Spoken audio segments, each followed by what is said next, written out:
Yo, what is going on guys? My name is Ant and welcome back to the channel. So today we're going to be trying to complete a challenge on Pokemon Fire Red only using a team that Siri has suggested. So with all that addressed, let's get into the rules of the challenge. I'm also going to try and keep it very short and brief for everyone. So I can only use the first 6 Pokemon that Siri suggests. I'm not allowed to evolve any of the Pokemon that Siri suggests, and no items are allowed to be used in battle. Also, you're all going to see my face in this one, so make sure you leave me a comment about how great I'm looking, otherwise you're all going to hurt my feelings. And with that all said, let's get into Siri's suggestions. I asked Siri a question and it was, can you give me a random Pokemon? And then Siri gave me back this result. No, Siri. I'm not sure if you can see that very well, but Siri gave me a suggestion, Aerodactyl. And then that had me thinking, could you beat a Pokemon game only using a team that Siri suggests? Because Aerodactyl was the original inspiration for the challenge, I decided it was only fair to use it. Next up we had Horsey, and then after that we got Deoxys, which despite being a Pokemon it's an extremely bad thing. I'll explain more on that later though. Then we got Octillery and Ninjask, and lastly, Beldum. So I started a new game up, I called myself Ant, we called our rival Gary, and we set off into the game. I then picked my starter as Bulbasaur because it was the closest, and then I was trying to think on how I can get Aerodactyl into my game. I didn't want to do the first fight with Bulbasaur, but it was looking like we was going to have to. So we just did it, and we went into the fight and we beat Gary and his Charmander. We then went into the Pokemart in Viridian City, we got the parcel, we gave it back to Oak, and we got the Pokedex. So now's for the part that we didn't really think through, and that's how to get the Pokemon. So I implemented a few GameShark codes I found, we went and looked in the tall grass, and our game froze. I weren't giving up that easily though. I started another new game, I got my starter, and then I tried to think of another way on how to get Aerodactyl into my game. And then I remembered about a tool called PKHeX, which allows you to edit your Pokemon files. So I went and downloaded it, I loaded it up, I injected my save file, and I changed Bulbasaur into Aerodactyl. Now came the rival fight, which I had a few concerns about because this game sometimes freezes quite a bit using cheats and hacks, which this challenge wouldn't be possible to do without. Fortunately though, we found a solution which meant we could continue on with the run with no more upcoming problems, hopefully. So I redo everything that I'd done in the original recording beforehand, and then I head up to the location of the second rival fight. Being only level 5 going into the fight, it was amazing to see how strong Aerodactyl actually is. Both Pidgey and Charmander got whooped, and then we headed off into Viridian Forest. So the plan for in here was to train up and to also catch a second Pokemon Siri suggested. Now going in the order of Siri suggestions, that Pokemon would be Horsey. It was also at this point that I decided it would be a little too unfair to catch all the Pokemon straight away, so from this point on I could only catch one new Pokemon after every successful gym defeat.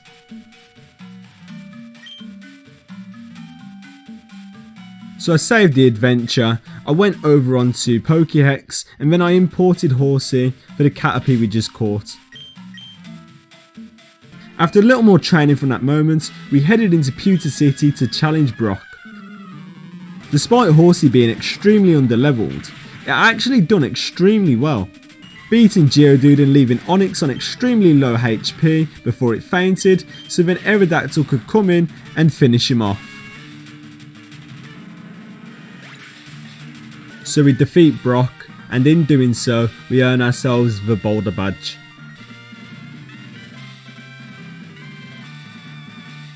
After this, we head off to the next route to train some more and to also catch our next Pokemon, which in the order of Siri suggestions is Deoxys. So we catch the Mankey, we save our game, I go off onto PokeHex, I add Deoxys to the game in trade for Mankey, and then I reload my file. Now to explain to you why Deoxys is such a bad Pokemon in this game, or well a hacked Deoxys may I say, is because it's only obtainable through a mystery gift. So in Pokemon Fire Red and Leaf Green, if you have obtained a illegitimate Deoxys and Mew in fact, they are missing some special type of coding or special type of Pokemon information which is required, and due to this, they will never obey your commands. This means that despite me having one of the best Pokemon in the game, well, it's actually useless. We heal up quickly, go through Mount Moon really fast, and then we head off into Cerulean City, where we're met again by our rival, who's also now named Green if you haven't noticed that. I changed that when starting the new game. We defeat him easily and go through the entire route till we reach Bill's house. We help Bill out, and because of helping him, we get the SS ticket. With all that done and our Pokemon a little stronger, it's now time to fight the second gym. The trainers inside were all quickly defeated, and then it was time to face up to Misty. A single wing attack was all that was needed to take out Staryu, and it seemed like we was going to win too until Misty restored Starmie's HP. Due to this, Starmie took out Aerodactyl, and the rest of our team being pretty weak, Starmie was able to finish off the rest of my team. Horsey giving a pretty decent effort, and Deoxys, well, you know. So unfortunately, that was unsuccessful. We stick Deoxys in the daycare, and we go back out to the tall grass to train some more. After a ton of training, we decided it was time to rematch Misty, her Staryu being taken out again by a singular wing attack. And then out comes Starmie, which this time didn't have its HP reduced enough in order for a potion to be used, so we was able to two-shot it with 2 wing attacks, and by doing so, we won and earned ourselves the Cascade badge. So we start making our way down to Vermilion City, and on the way, Horsey manages to defeat a Butterfree, which surprised me. And because we'd just beaten the second gym, it meant we can finally catch a new Pokemon, so I went and caught an Oddish, saved the game, went on to PokeHex, and turned him into Octillery, before finally reaching Vermilion City and entering the SSN. Whilst on board, we used it as an opportunity to train, before meeting up with our rival and having our third battle. Pidgeotto is one-shotted with Wing Attack, Octillery then defeated Charmeleon, Raticate then had his tail bitten off, before being bitten again and losing a chunk out of its body. Raticate then breaks his teeth biting Aerodactyl, as Aerodactyl returns one last final bite, decapitating Raticate and defeating his Kadabra, before then getting cut and being able to break down the tree and fight the third gym. But before this could happen, I needed to teach it to a Pokemon, and I was very worried at this point, because I didn't think I had a Pokemon that could learn the move. Luckily though, Deoxys was eligible, so I taught it, meaning Deoxys wasn't actually so useless after all. So next up was Lieutenant Surge. We defeated his Voltorb and Pikachu, and then came out his Raichu, who avenged his teammates because he defeated Aerodactyl, Octillery, and the rest of our team. In that fight though, I made a couple mistakes. I knew what went wrong, so I went straight back in without training up, just to try and defeat him. We managed to be successful this time as well, Octillery surviving a shockwave after all hope was lost when Aerodactyl fainted, and then sending back an attack of his own to defeat Raichu, to win the battle and earn ourselves the Thunder badge. Straight after, because we'd beaten another gym, we went and caught ourselves an Ekans, saved the game and loaded up PokeHex so we can swap the newly caught Ekans for a Ninjask. Then taking on Diglett's Cave so we can go get HMO 5, head back to Cerulean and take on Rock Tunnel. So we teach Flash to our HM slave and we head off to Rock Tunnel. We light the cave up, we do some more training while inside, and then we make it to Lavender Town. We don't stop for long though, because we head straight after CELADON to the CELADON Mart. We buy a Pokédoll and we teleport straight back to Lavender Town before going into Pokemon Tower and getting into our fourth rival fight. It's unknown if he was here to visit his decapitated Raticate, but that Raticate is no longer on his team, so that's what I'm assuming. Regardless, we whoop our rival Green again. After visiting the ghost and wasting my Pokédoll, I remembered that I have to defeat Team Rocket's hideout first, so I headed back to CELADON again and then into Team Rocket's hideout. If you ever feel like you've messed up with anything in life, just know you'll never be as big of a screw up as this guy. After getting the lift key, we finally make it to the main office of the hideout and get into battle with Giovanni. Giovanni's team was no match for ours and we ended up becoming victorious, Octillery's Bubble Beam being the final blow in the battle, causing Giovanni to drop the slip scope, which means we can now identify ghosts in Pokemon Tower. So we head back to Lavender Town, go inside Pokemon Tower again and fight with the ghost. which our slipscope reveals to be Cubone's the sea smother that was killed by Team Rocket. After defeating Marowak and some more Team Rocket on the next floor, we was able to save Mr. Fuji, who gave us a Pokeflute so we could get past Snorlax and into Fuchsia City. So upon arriving in Fuchsia City, we head straight into the 5th gym, immediately trying to battle with Koga. For some reason we skipped the 4th gym. I didn't forget about it, but I felt maybe this would be more challenging or something, I can't really remember. Either way, it turned out to be a bad idea because Koga decided to wipe us. With that failure, we went and trained some more and then headed straight back into the gym for a rematch. And in this rematch we'd done a lot better than the previous attempt, but we still came up short and was unsuccessful, being wiped out by Koga's wheezing. Since it was such a good attempt the one previous, I went straight back in and tried again, receiving another loss before giving up and flying back to CELADON so we can fight the gyms in order.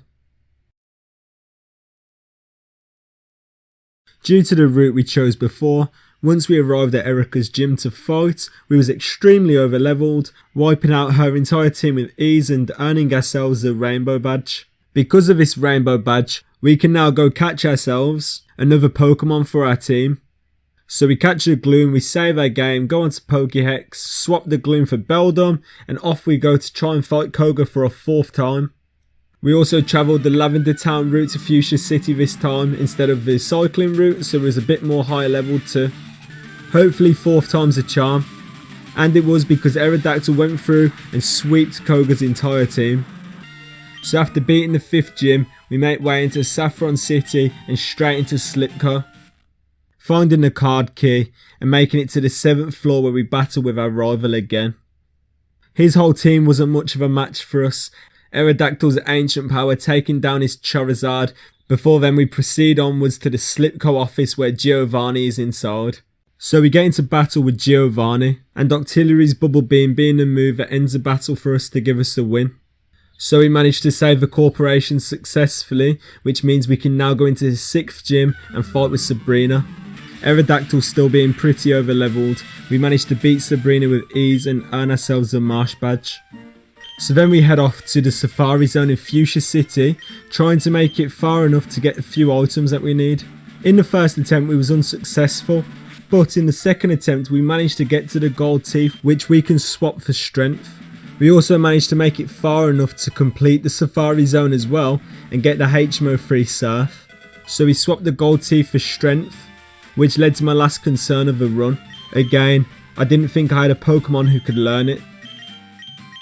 Our useless HM slave came in clutch for us once again though, killing my last worry about this run. It was at this point that I knew this run was going to be successful. So we taught strength and headed straight for CINNABAR Mansion. We beat up a few Pokemon, we got the CINNABAR key, and then we was able to go inside the CINNABAR gym, where we got to face off with CINNABAR gym leader Blaine. Due to being a fire type trainer, his entire team was swept easily by Octillery and Aerodactyl, and this earned us Volcano badge. Upon leaving the gym, we get stopped by Bill, who wants us to go with him to one island.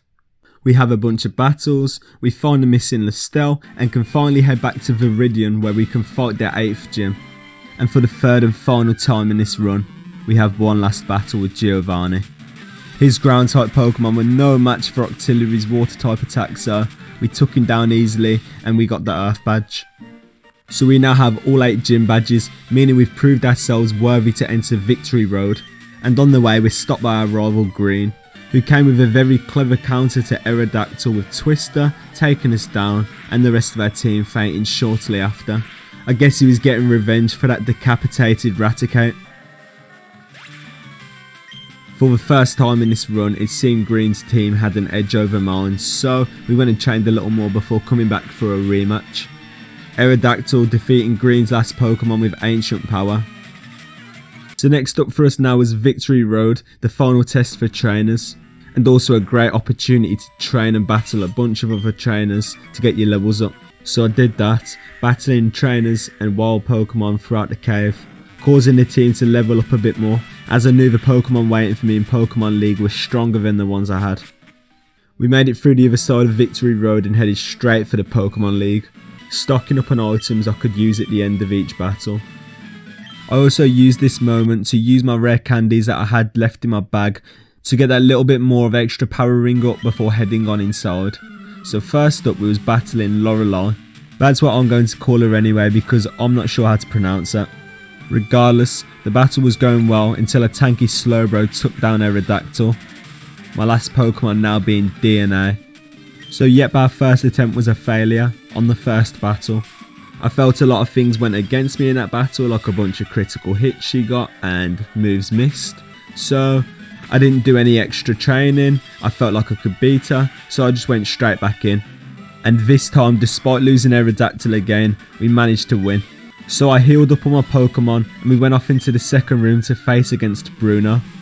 Having a team that consists of rock and fighting type, we managed to overcome Bruno with our water types and Aerodactyl, possibly making Bruno the easiest to face up against with the current team we have. Next up we had to battle a Garfa and a Gengar who seemed like it was going to do some very serious damage. Luckily we overcame it with a critical hit though before it could, which gave us a win, so we healed up and then we went off into the fourth room to battle with Lance. It got to his last Pokemon and we used Hyper Beam to ensure that we'd win. Taking out Lance's Dragonite to win the battle, healing everybody up one last time before we enter into the Champions room for the final battle, which is also our final battle against our rival Green. Champion Green led with Pidgeot, I led with Aerodactyl knowing that I'd have an advantage, and because of this we was able to take out his Pidgeot without taking too much damage.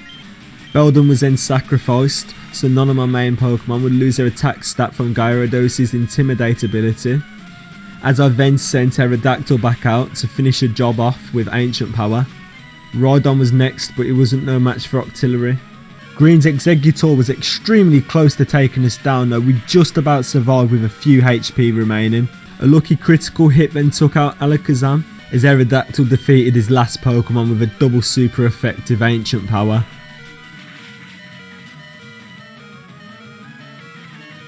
But that was it. It was hard but we did it. We overcame Green in the final battle and had successfully beaten the game only using a team that Siri had suggested. Compared to how I imagined, this was actually a really long grind. I had fun the entire way through though, and the challenge was successful too, so that's all that matters. Professor Oak then takes us out into the Hall of Fame, where my Siri suggested team becomes crowned as the new champions of Kanto. So that's it for the end of the video. I hope you've all enjoyed. If you have, please be sure to leave a like. It helps me out massively and also lets me know that you're enjoying the content too. If you have any suggestions for any challenge runs you'd like to see me attempt, be sure to leave it down in the comments. And lastly, if you'd like to see more content like this, hit the subscribe button if you haven't already. My socials are all down in the descriptions too, so if you want to come connect with me, make sure you follow them. I'd love to go talk to you all. And with all that said, it's been Ant, and I'm out.